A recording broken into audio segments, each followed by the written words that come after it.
Muy buenas tardes, estimada Magíster María Fernanda Ortiz, compañeros y compañeras del séptimo ciclo B. Reciban un caluroso saludo de quienes conformamos este panel de discusión.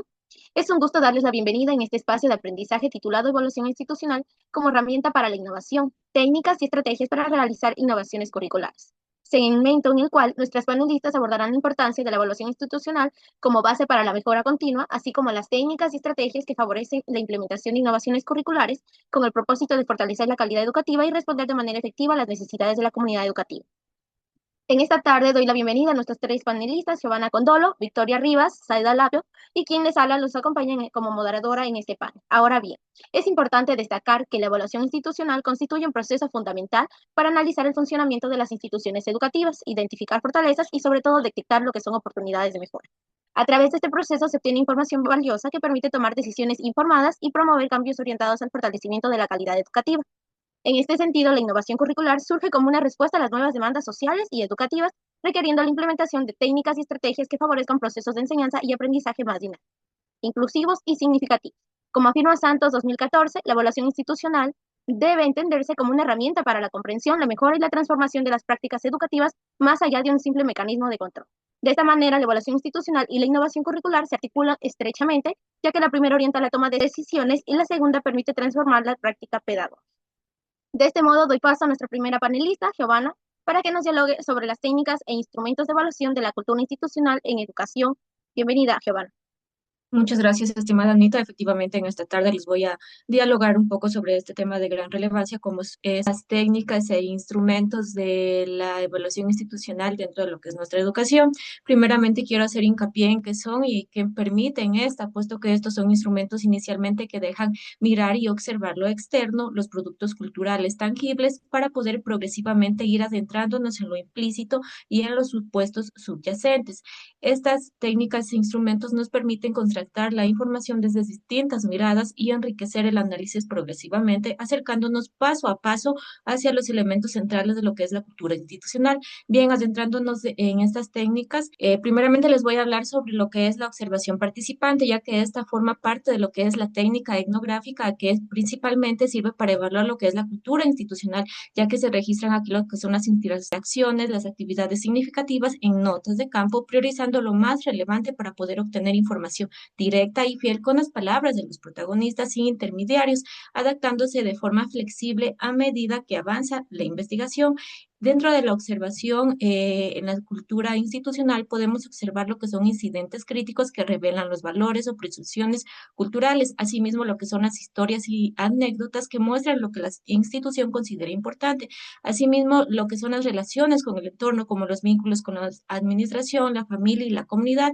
También se visualiza lo que es el lenguaje como temas, relatos y formas de comunicación. Bien, la observación participante demanda sobre una triangulación de perspectivas. Esto quiere decir que combina tres perspectivas, lo que es el observador externo, que aporta una mirada imparcial, los miembros de la institución que ofrecen su experiencia y lenguaje propio y los expertos externos que validan y contrastan la información. Bien, siguiendo con estas técnicas tenemos lo que es la entrevista, que este es un método que permite conocer cómo las personas explican sus prácticas y acciones dentro de la organización educativa. La entrevista se estructura de tres tipos. Tenemos lo que es la estructurada, la semiestructurada y la en profundidad. Dentro de la estructurada se enriquece sobre preguntas fijas y ordenadas, respuestas breves y también lo que son homogéneas. La semiestructurada se ordena de preguntas con un orden flexible y respuestas abiertas, mientras que en la entrevista de profundidad es una conversación libre entre iguales y se indaga lo que son los valores y creencias.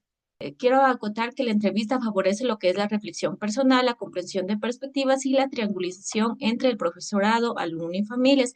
Asimismo, yéndonos a lo que es la entrevista en profundidad, se debe seguir una serie de pasos. Primeramente la preparación, seguidamente como es la apertura de la entrevista, el desarrollo de la misma y finalmente lo que es la terminación. Y después de esto, pues se llega a hacer lo que es la transcripción, que se registra cada detalle verbal y no verbal.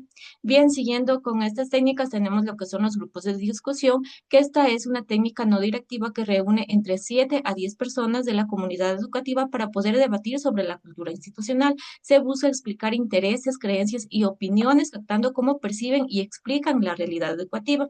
Esta se diferencia de la entrevista porque estimula el debate colectivo, generando aportes más ricos y también profundos. Esta se complementa como una fase inicial dentro de la investigación porque recoge datos exploratorios, construye cuestionarios con un lenguaje propio de los participantes e interpreta los resultados de otros instrumentos. Finalmente, tenemos también lo que son los cuestionarios, que son instrumentos de orientación cuantitativa que permite entrevistar simultáneamente al profesorado, al alumno, a las familias y el personal administrativo.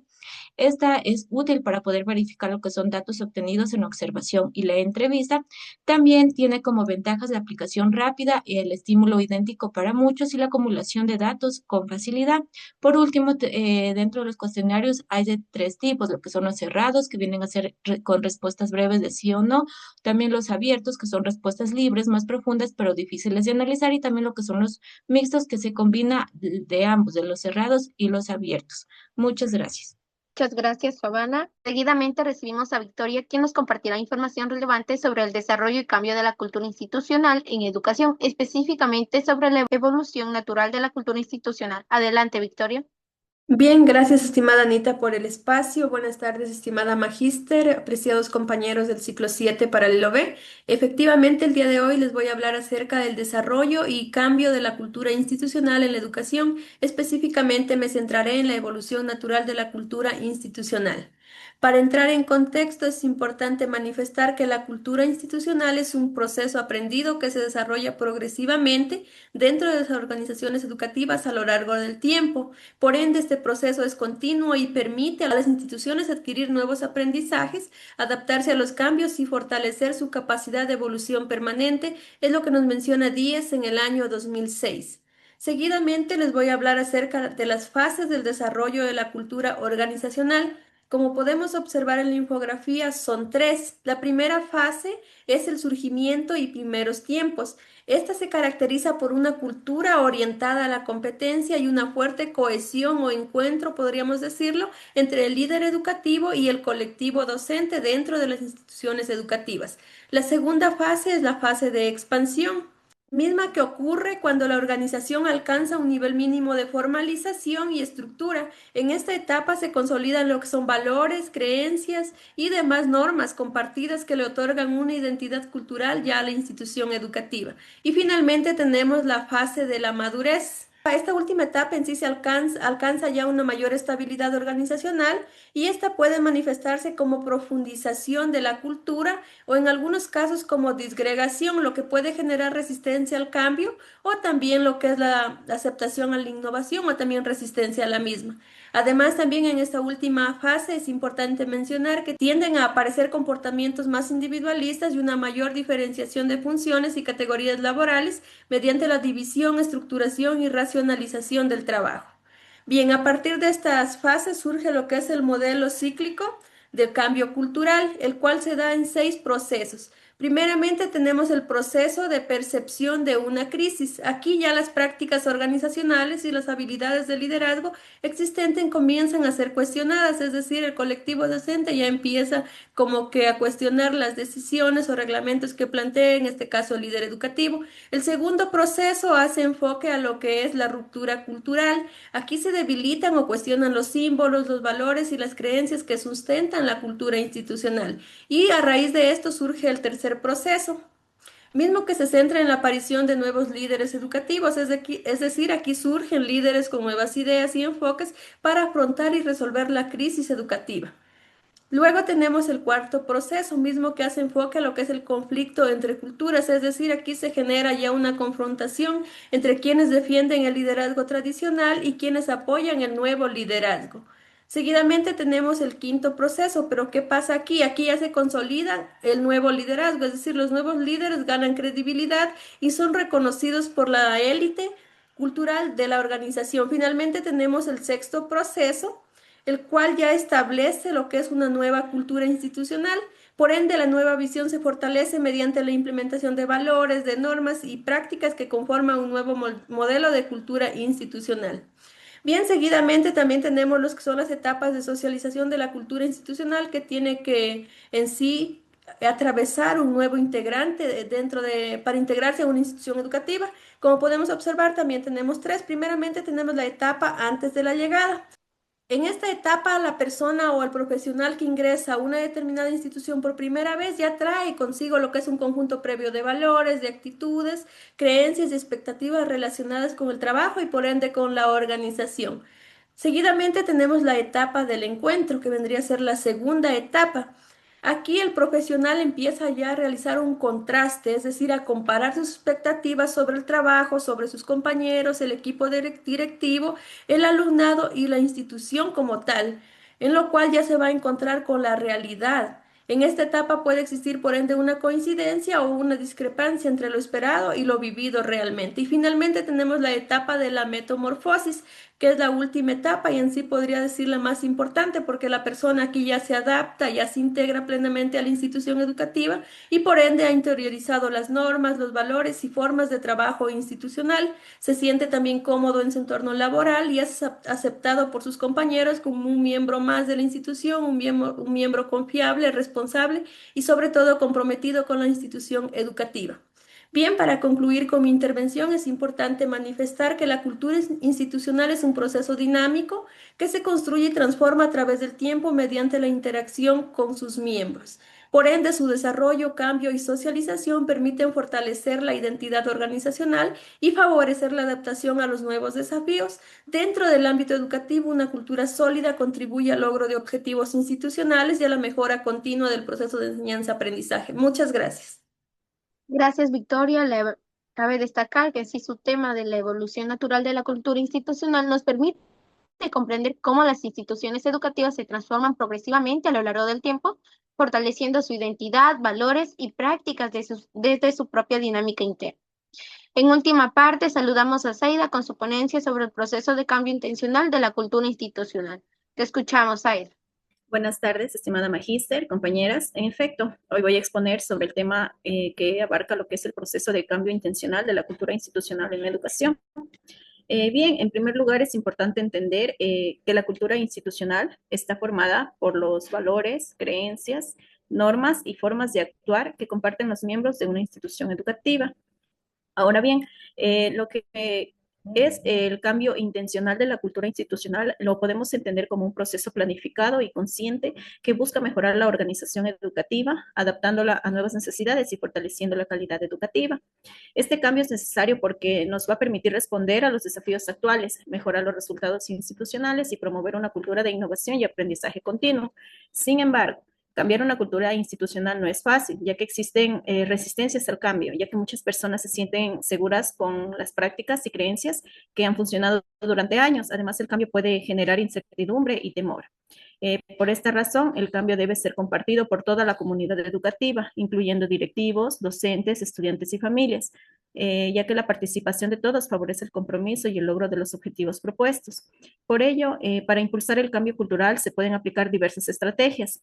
Entre ellas, se destacan las actuaciones simbólicas, como es la modificación de símbolos o rituales institucionales, la creación de nuevas historias y experiencias positivas, la formación de grupos promotores del cambio, llamados islas culturales, el ejemplo de conductas acordes con los nuevos valores, la comunicación constante y la actualización de normas institucionales. Bien, en conclusión, puedo manifestar que el cambio intencional de la cultura institucional es un proceso que requiere participación, compromiso y trabajo colaborativo. Cuando toda la comunidad educativa se involucra, es posible construir una institución más innovadora, inclusiva y orientada a la mejora continua. Muchas gracias. Bien, en este sentido agradezco a cada una de las panelistas por tan importantes aportes y las invito a participar de manera activa en la siguiente ronda de preguntas. Giovanna, me dirijo hacia usted con la siguiente interrogante. ¿Cuál considera usted que es el instrumento más eficaz para la obtención de información institucional? ¿La observación participante, la entrevista, los grupos de discusión o los cuestionarios? Muchas gracias, estimada Anita, por la pregunta y respondiendo a tu interrogante, considero que todos los instrumentos que hemos mencionado pues son valiosos para lo que es la recogida de la información, pero si hablamos de la eficacia para poder obtener lo que es la información institucional, personalmente considero que la observación participante es la más completa y también directa, ya que con esta nosotros vamos a poder vivir y también registrar lo que son las interacciones reales dentro del contexto educativo para poder ofrecer así una visión expresión auténtica y no mediada tal vez por interpretaciones o tal vez discursos, lo que permite así nosotros poder captar en primera mano lo que son los valores, las normas y también la dinámica que muchas veces no se pueden expresar verbalmente. Muchas gracias. Victoria, con la siguiente pregunta, me gustaría saber si en la evolución de la cultura institucional en sí se identifican lo que son tres etapas de que un nuevo integrante debe atravesar para adaptarse a una organización. Según el texto base, la etapa más crítica es la previa, ya que el individuo trae consigo sus propias normas y valores. ¿Me podría argumentar por qué esta etapa está considerada la más importante? Bien, gracias, estimada Anita, por la interrogante. Y sí, efectivamente, la etapa previa o también, como ya les mencionaba en mi aporte, lo que es antes de la llegada, considero en sí que es la más importante porque el individuo, como ya lo mencionaba, también llega a la organización con valores propios, con creencias y expectativas que influyen en su forma de actuar. Por lo tanto, estos elementos determinarán cómo percibe la cultura institucional y su disposición para adaptarse a la misma, tomando en consideración que una adecuada compatibilidad entre los valores personales y los de la institución organizativa facilitará lo que es la integración y el desempeño futuro. Muchas gracias. Saeda, me dirijo hacia usted con la última interrogante. ¿Por qué los valores compartidos dentro de una organización educativa favorecen la cooperación, motivan al personal y facilitan el compromiso con el logro de las metas institucionales? Respondiendo a la interrogante, estimada Ana, considero que los valores compartidos favorecen la cooperación, motivan al personal y facilitan el compromiso con las metas institucionales porque proporcionan una visión común sobre lo que es importante para la organización. Cuando los miembros de una institución educativa comparten los mismos principios y objetivos, trabajan de manera más coordinada, se fortalecen las relaciones de confianza y aumenta el sentido de pertinencia. Además, estos valores orientan las acciones individuales y colectivas, impulsando a las personas a colaborar y comprometerse con el logro de los objetivos institucionales. Gracias. Bueno, en última parte, después de escuchar tan importantes aportes, me permito concluir lo siguiente, que la evaluación de la cultura institucional en educación a través de las técnicas de estrategias como la observación participante, las entrevistas, los grupos de discusión y los cuestionarios constituyen un proceso fundamental para comprender el funcionamiento interno de las instituciones educativas. Estos instrumentos en sí nos permiten recoger información diversa y sobre todo complementaria sobre prácticas, valores, creencias y formas de interacción de la comunidad educativa. De este modo, se favorece un análisis más profundo y objetivo que contribuye a la mejora continua de la gestión institucional y el fortalecimiento del clima escolar. Asimismo, la evolución natural de la cultura institucional es un proceso mediante el cual una institución nace, crece y se fortalece con el tiempo, pasando por etapas como el surgimiento, la expansión y la madurez, además a través de los ciclos de cambio cultural y la socialización de sus miembros. Se consolidan lo que son valores, normas y formas de trabajo compartidas. Todo ello contribuye a fortalecer lo que es la identidad institucional, mejorar la convivencia y favorecer el logro de los objetivos educativos. Y finalmente, el cambio intencional de la cultura institucional en educación constituye una estrategia planificada que permite transformar de manera positiva las prácticas, valores y dinámicas de una institución. Su implementación en sí enriquece lo que es el liderazgo, la participación de toda una comunidad educativa y estrategias que facilitan la adaptación de cambio. Además, es fundamental considerar las posibles resistencias, ya que su comprensión y gestión adecuada permite avanzar hacia una mejora continua en la calidad educativa y el funcionamiento institucional. Muchas gracias y buen resto de tarde.